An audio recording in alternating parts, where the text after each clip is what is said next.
Tara Brown in the Swinging London Colour Revolution by Vic Tianum, Chapter 14, Part 1. On the evening of the 18th of December, a week to go before my deadline, Suki and I left for a drug errand in the Lotus. I was a bit high but not wasted and felt very much in control. I hit top velocity almost immediately. Yet I wasn't at all prepared for the white Jaguar that came slowly protruding out of an alley and all of a sudden sped forwards onto the road, the kind of mistake you do not expect anyone to make.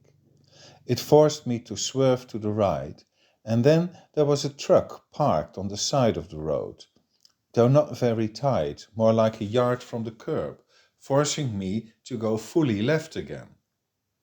Whether it was because I had been driving so little for so long, or the unexpected move of the Jaguar, it cost me a full half-second to understand my new reality. Then I did what I always did. After the initial swerve around the car and the truck suddenly standing there right in front of us, I went full force on the brakes at first and then smooth off to seek to slide into an angled collision, minimizing damage. I was not going to avoid impact, that was impossible, but I managed to make the effect of my braking on our bodies heavier than the crash itself. "Lean back!" I shouted when out of the corner of my eye I saw Suki's body tilting forwards, and she knew what I meant and reacted accordingly in that split second she had left to save herself. It was a pretty smooth crash, if I may say so. I was quite sure on impact Suki was going to be all right. I also knew this was the moment, that both car and truck had been there on purpose, and therefore I pretended to be worse off than I was. Within seconds, somebody came to take Suki away. I heard voices. Then I was shipped off and given an injection. After that, my brain went off. There was a moment I could feel a warm substance on my face, as if someone was making a mask print. Then it was all nothing again. I came by on a small airplane, lying comfortably in an outstretched seat. My right knee and elbow were hurting, and I seemed to have strained some muscles in my chest. There were 3 other people on board: the pilot, his adjutant, and Rose, my nurse. She helped me fight the hangover from the sedative with a tablet which kept me wondering. I wondered, for instance, why they were not expecting any madness or danger from me, until I noticed my ankles were loosely tied to the chair. I wasn't much going anywhere. "Where are we going then?" I asked Rose. "We cannot tell you, of course." "Looks like not much around us. Only sea that I can see. Bermuda, perhaps." "Don't bother guessing." "I won't bother you, don't worry, but I will keep on guessing, thank you. It's not going to make a difference, as you're not going anywhere for the time being. Think of it as paradise, the place you always wanted to go to." "Is it that good?" "Oh, yes." "And is it full of people who've had their life stolen from them because they weren't producing anymore? Buddy Holly, anyone?" Nurse Rose sighed a professional sigh. "You're definitively not the only one, don't worry. There are clubs, but there's lots of ordinary folk living there as well." She took her time to catch my eyes.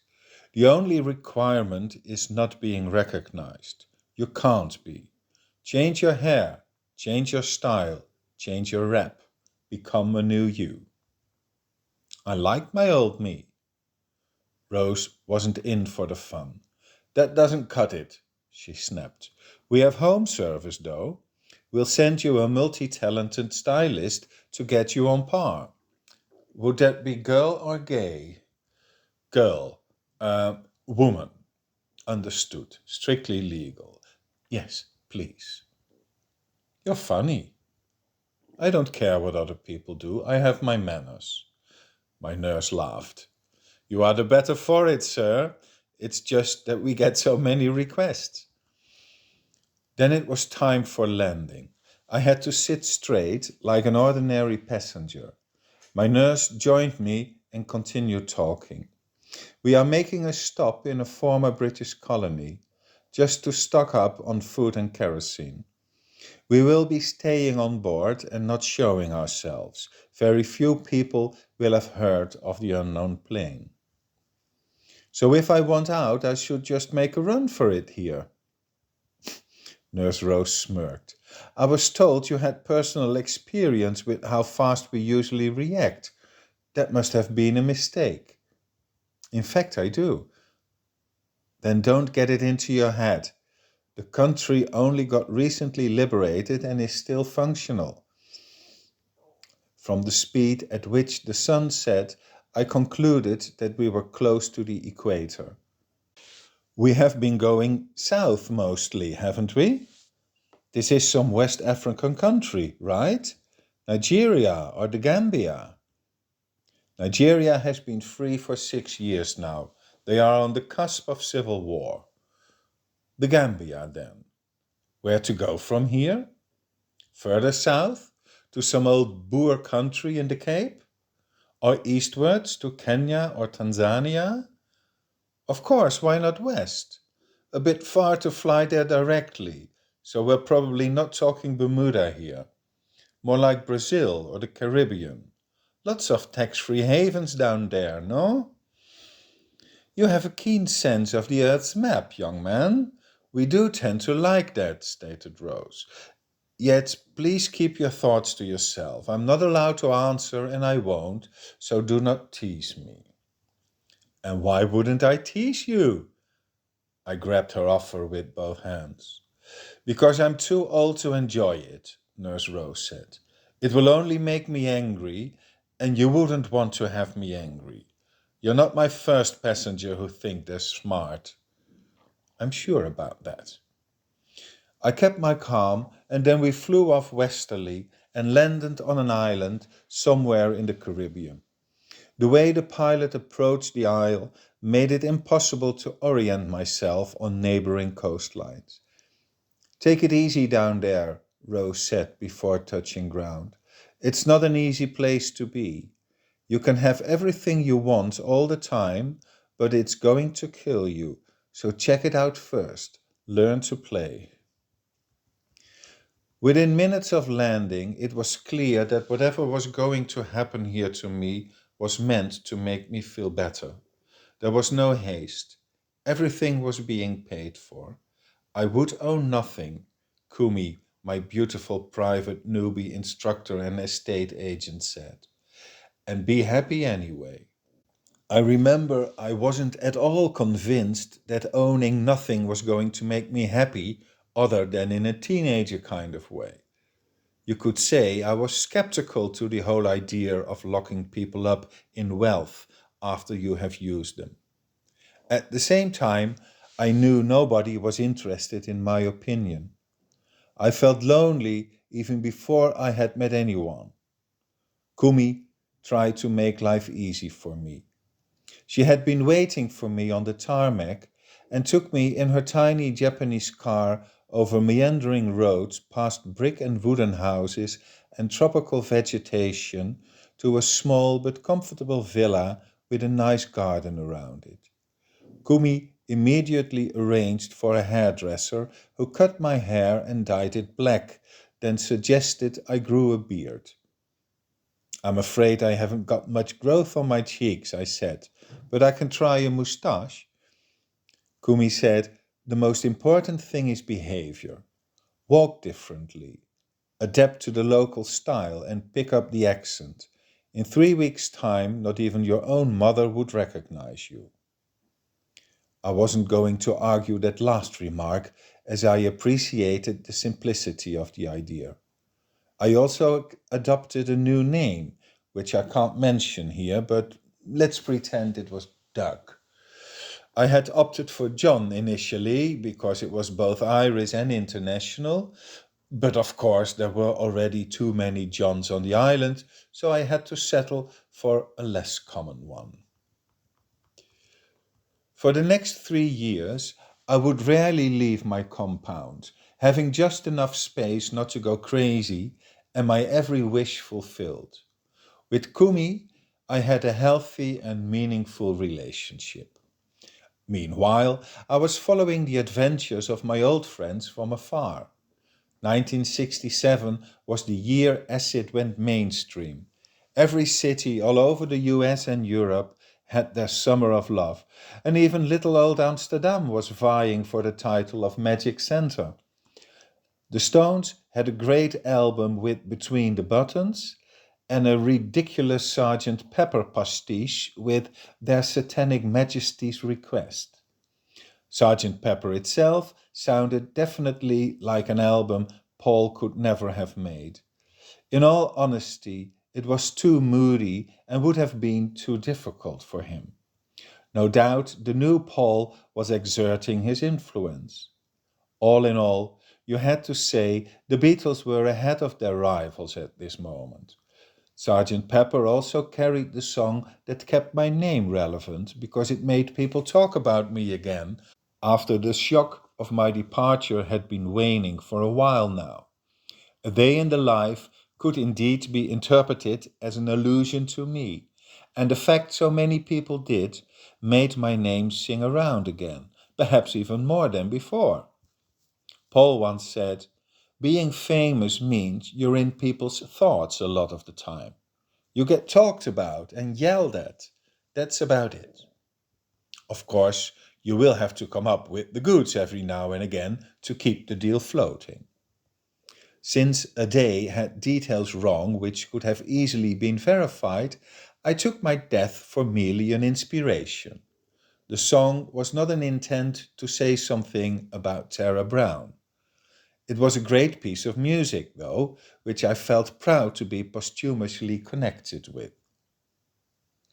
April 1968 saw Jim Clark die in a freak accident at the Hockenheimring in Germany during a Formula 2 race, when likely his rear tire exploded. Dying was part and parcel of car racing, and you didn't really expect your heroes to make it to retirement age. Yet, when reading about Jim's death, those beautiful years so close by seemed like centuries away. Later that same year, the Stones were being filmed by French filmmaker Jean-Luc Godard, who had debuted on the big screen with A Bout de Souffle when I had just moved to Paris, shooting while the band were rehearsing and shaping Sympathy for the Devil. Sympathy is a strange song. It is certainly not a topic Mick Jagger would have freely chosen to sing about. Who cares about the devil? There had been times when mentioning the devil as a synonym for wrongful behavior was quite popular, but not in our age, and certainly not in swinging London. Nobody I knew was interested in that shit. People were into spirits and magic, but that seldom seemed to include fallen angels. Yet all popular music acts got to call upon the devil at some point in their careers, and multiple times if they wanted their relevance to last beyond the first hype. Jagger cleverly turned his devil story, the one he had to write to stay on top, into a giant question mark, fulfilling all contractual requirements without really committing himself and thereby protecting his soul. Godard portrays Jagger as the indisputable leader of the band, while he is pimping the song with its Caribbean rhythm, pushing his mates to play faster, if ever there had been a question. I shed hot tears when news of Brian's death reached our shores. It clearly seemed real, the whole drowning scene. And Anita had left him for Keith. Poor man. It all had gone out of his hands. He had wanted fame, but when he got it, it got way too big for him to deal with. He really just wished to be making music. I knew he was toast when the others threw him out. If the society couldn't handle my getting a divorce, how would they rate Brian Jones no longer being Brian Jones? I guess the worst part was it happened not even 1 month later. They really didn't waste time on niceties, these people, did they? I mourn you, my friend. You were the first on a string of high-profile accidents in the world of pop. Janis Joplin, Jimi Hendrix, Jim Morrison, they all accidentally killed themselves, or so the story goes. There were later additions as well. Kurt and Amy.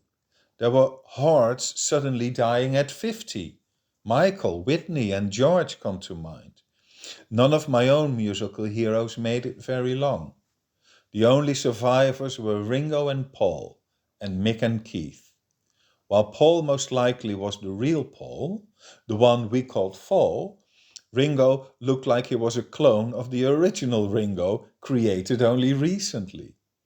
That may have been just surgery. As was foretold, the Beatles would perish as a band by the end of the 1960s. They hung on till summer 1970, in fact, but it had all been well over before that. If you have seen Peter Jackson's recent documentary Get Back, you will be aware of the tension between the group's members as early as January 1969. If that is the case, you may also have been aware of the dynamics in the band by then. It is Paul, that is to say, Fall, the next Paul, also known as the one and only Billy Shears, who runs the show. He is the multi-instrumentalist who comes up with ideas and corrects his mates, much to their chagrin. John and George participate only reluctantly, and Ringo is totally out of it most of the time. On close consideration, Get Back shows no proof of the Beatles actually composing, as is the premise of the film. Considering the sometimes clumsy way they handle their instruments, especially George seems to be at a loss rather often, one could easily come to the understanding the Fab Four were merely rehearsing what somebody away from the camera had written for them. I never got to see Paul again. There were other victims of social engineering operations on the island, notably a number of former Hollywood stars, but from the London circle I would remain the only one. There's too many of these tropical paradises around the world, I guess. I turned to following my old buddy on TV when television had become a global affair in the 1990s. It was clear Sir John had been correct in his prophecy. Around that time, Fall was becoming irrelevant as a musical innovator, and after some quiet years, there he was again, our man, the real Fall, the original Paul McCartney. Paul had stopped releasing new music and was touring his old stuff, mostly Beatles and some Wings songs, mostly easy stuff as well. I loved seeing him on screen. I taped many of his shows and interviews to watch again. Paul seemed at ease with himself. Life had given him this part to play, and he had always made the most of it. So had the other survivors. Mick and Keith and the unreal Ringo Starr. They all were supposed to continue performing until their hopefully heroic death on stage. It is certainly hard to grasp why these octogenarians are still touring at present. Wouldn't they be much better off enjoying their zillions, with the occasional hagiographic interview thrown in? Young Davy Jones, the charming, chain-smoking smooth operator from Brumley, also kept his promise by becoming David Bowie, one of the main stars of the 70s. His mate Mark Bolan, as he would call himself, beat him to it, but David's rise was irrepressible. After his shy beginnings, he turned out to be brilliant at being famous. After a first single hit in 1969, he took off with The Rise and Fall of Ziggy Stardust, whose success helped bring his unknown previous masterpiece Hunky Dory to his new fans' attention. And then he went to America, like my pals before him, and became a hit just as they had. David excelled at staying relevant, whereas Mark went the way of other glam rockers: stardom, decay, oblivion, and untimely death. I really dug Bowie and the New York scene in the 1970s, and after that I mostly got old. An infatuation with Prince the main exception. Davy Jones in the end did himself in, as did Lou Reed, although the timing of his death was shrouded in mystery. I also didn't much like his musical farewell. For an avowed Buddhist, the fear of death he expressed on his last album seemed wholly misplaced. It made me wonder what Bowie had been knowing of, and with him the others, the many dead and the ones still going strong. Swinging London is long gone, but it started something that clearly hasn't run its course yet.